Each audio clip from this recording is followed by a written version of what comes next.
ఏరా తరుణ్, జీవని ఈ మధ్య కనబడ్డమే మానేసింది. కాఫీ గ్లాసు తరుణ్ చేతికి అందిస్తూ అడిగాను. కాఫీ సూపర్ పిన్ని, ఫిల్టర్ కాఫీ నీలా ఎవరూ కలపలేరు అన్నాడు తరుణ్ కాఫీ సిప్ చేస్తూ. నేనడిగింది వాడు సరిగా వినలేదేమోనని మళ్ళీ అడిగాను. ఏంట్రా, ఏదేదో మాట్లాడుతున్నావు? నేనడిగేది జీవని గురించి. కాఫీతో పాటు జీడిపప్పు బాగా దట్టించిన ఉప్మా కూడా ఉంటే బాగుండేది. ఉప్మా చేయడంలో నువ్వు ఎక్స్పర్ట్వ కదా అన్నాడు తరుణ్ నా మాటలు పట్టించుకోకుండా. అప్పుడు అర్థమైంది వాడు మాట దాటవేస్తున్నాడని. ఏరా, ఇద్దరూ పోట్లాడుకున్నారా? లాలనగా అడిగాను. ప్లీజ్ పిన్ని, ఆ టాపిక్ మాట్లాడకు అన్నాడు తరుణ్ అసహనంగా. వాడికంత చిరాకు ఎందుకు కలిగిందో అర్థంకాక తెల్లబోయాను. చూడు తరుణ్, నీకు జీవని మీద అంత కోపం ఎందుకొచ్చిందో తెలియదుగాని నీ మనసులో ఏముందో మాత్రం నాకు తెలియాలి. అసలేమైంది అడిగాను మృదువుగా. తరుణ్ నా ముఖంలోకి ఓసారి చూసి, జీవనిని పెళ్లి చేసుకోవడం నాకిష్టం లేదు పిన్ని అన్నాడు కళ్ళు దించుకుంటూ. నివ్వెరపోయాను. ఏంటి తరుణ్, నువ్వేమంటున్నావో తెలుస్తోందా అన్నాను కాస్త కరుకుగా, వేషుగ్గా. జీవనిని పెళ్లి చేసుకోనని చెప్తున్నా అన్నాడు తను కూడా అదే స్థాయిలో. కారణం?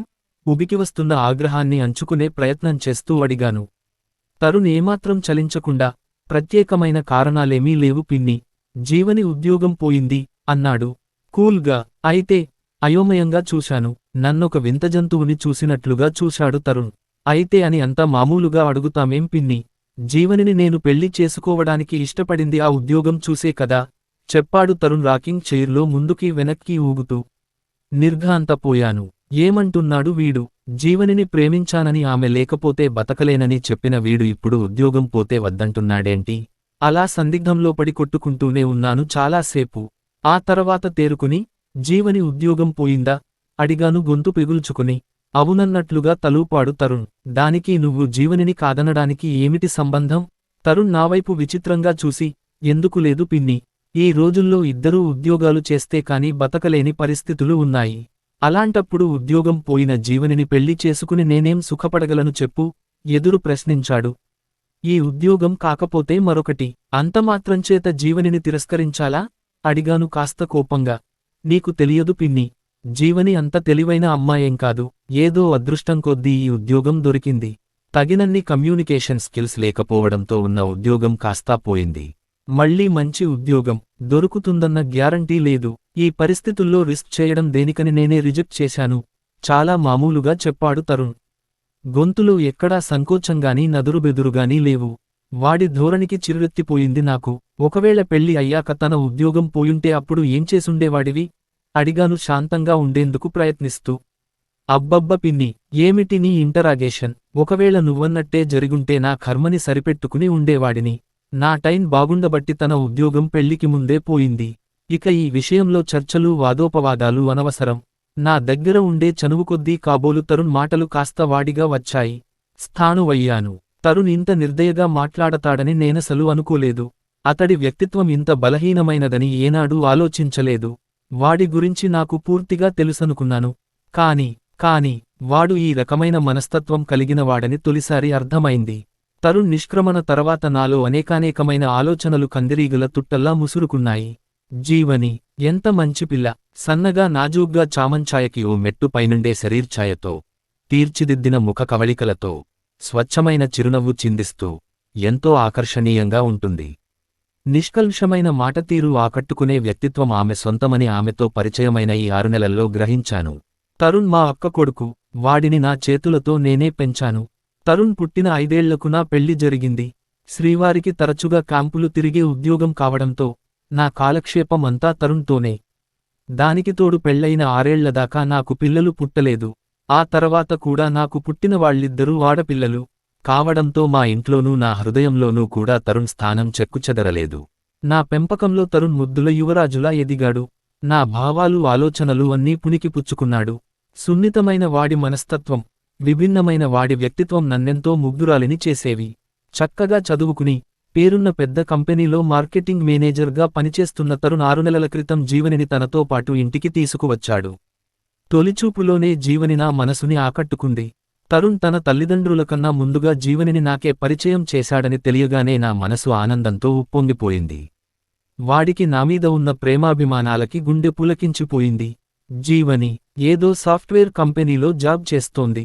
అమ్మాయి చదువుకున్నది, ఉద్యోగస్తురాలు, అందగత్తె కావడంతో తరుణ్ మనసు ఆమెవైపు మొగ్గడంలో అసహజత్వం ఏమీ లేదనిపించింది.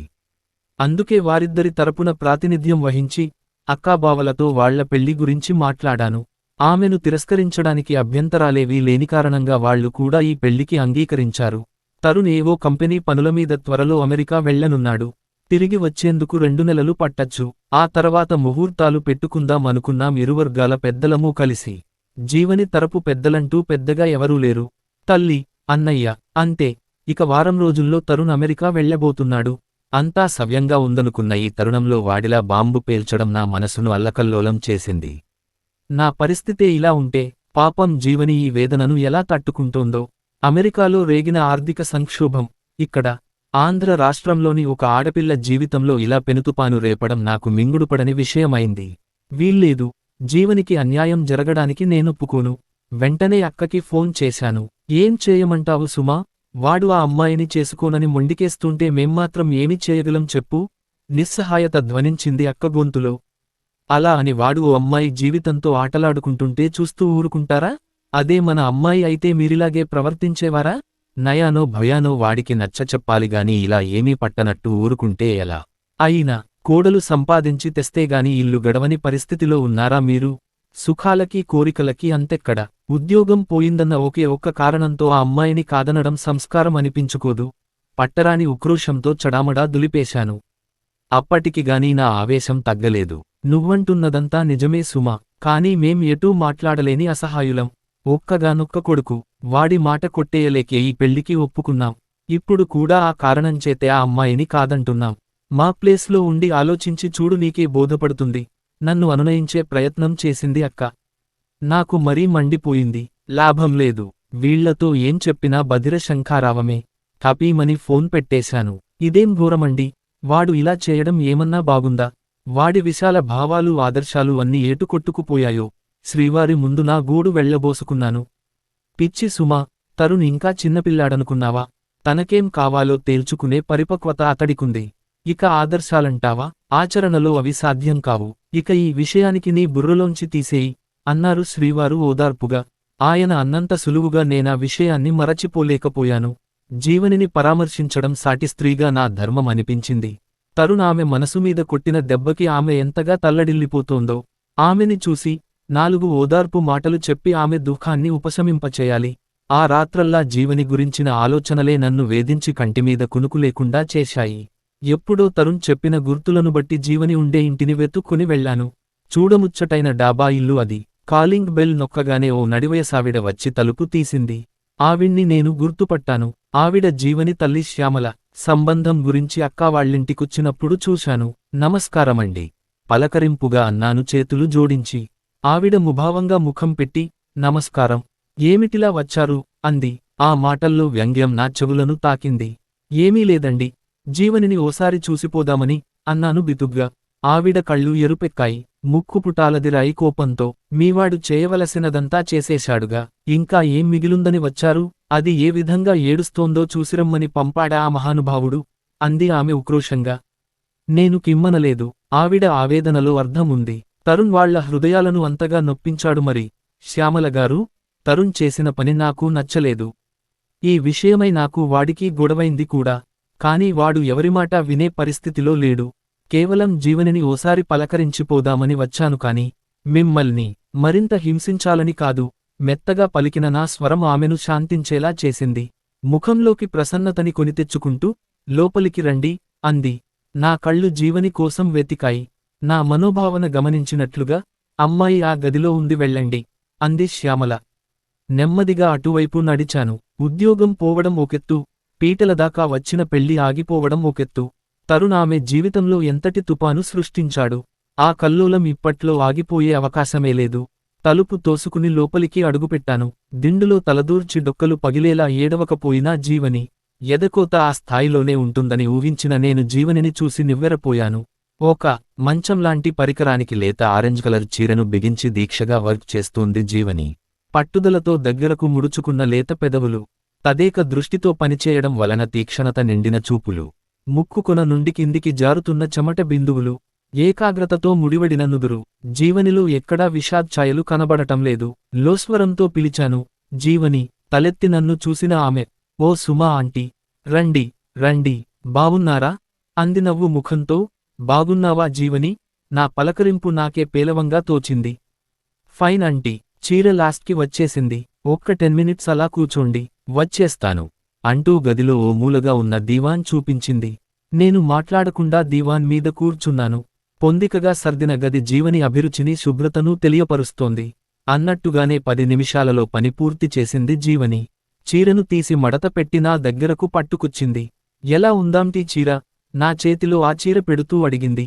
కుందన్స్, బీడ్స్, రంగురంగుల చిప్స్ కుట్టిన చీర ఎంతో అందంగా ఉంది, చాలా బాగుంది. నీకోసమే డిజైన్ చేసుకున్నావా అడిగాను చీరమీద వర్క్ పరిశీలనగా చూస్తూ. ఈ చీర నాది కాదాంటీ, మా పక్కింటి డాక్టర్ గారి భార్యది, చెప్పింది నా పక్కనే కూర్చుంటూ. బయటి చీరలకి కూడా వర్క్ చేస్తుంటావా విభ్రమంగా అడిగాను.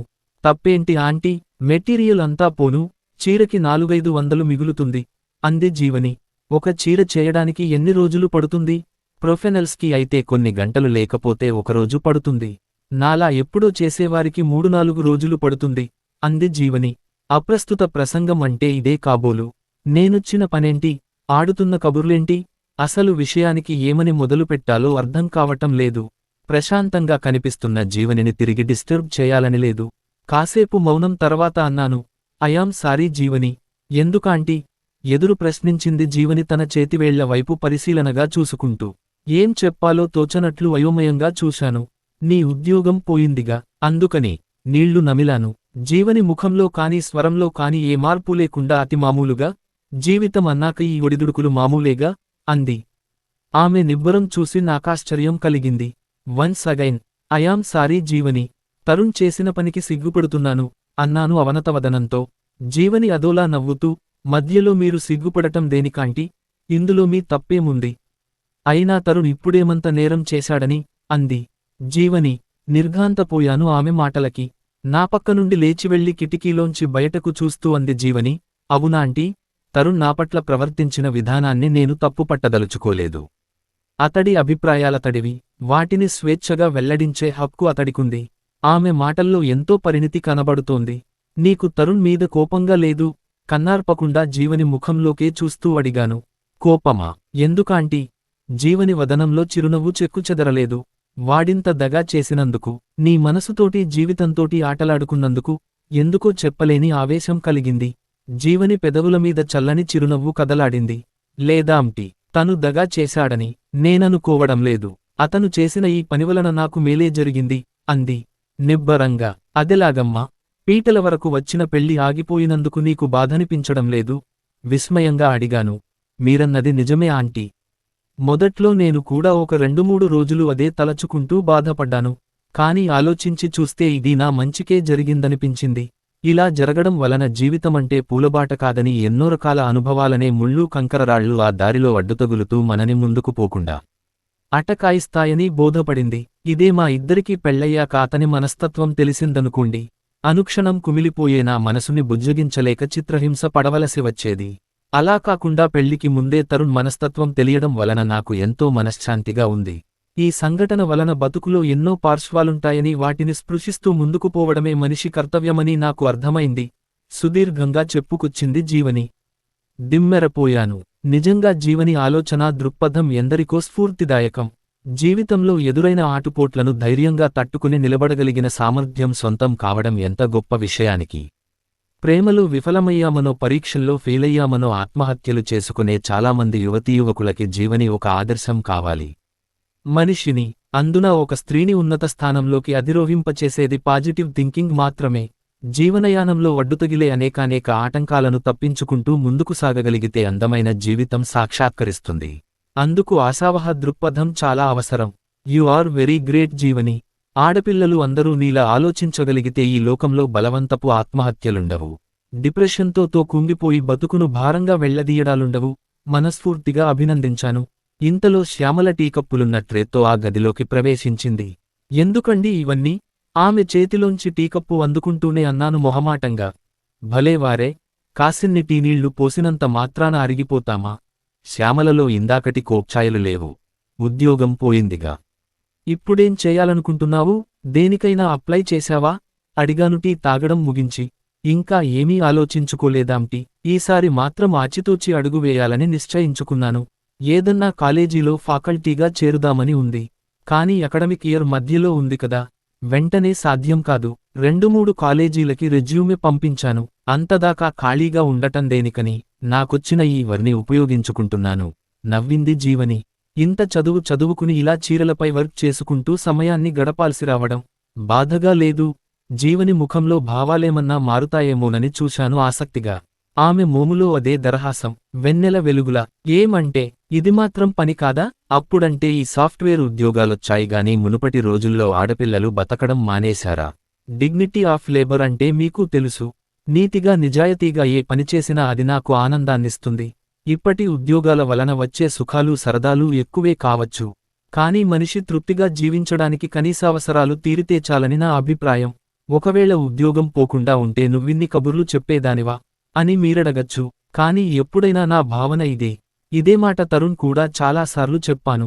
బహుశా అందుకేనేమో ఉద్యోగం ఊడిపోగానే నాకు ఉద్వాసన పలికాడు. నిక్కచ్చిగా ఉన్నాయి జీవని మాటలు. నేను మరి మాట్లాడలేకపోయాను. జీవని మాటలు అక్షర సత్యాలు.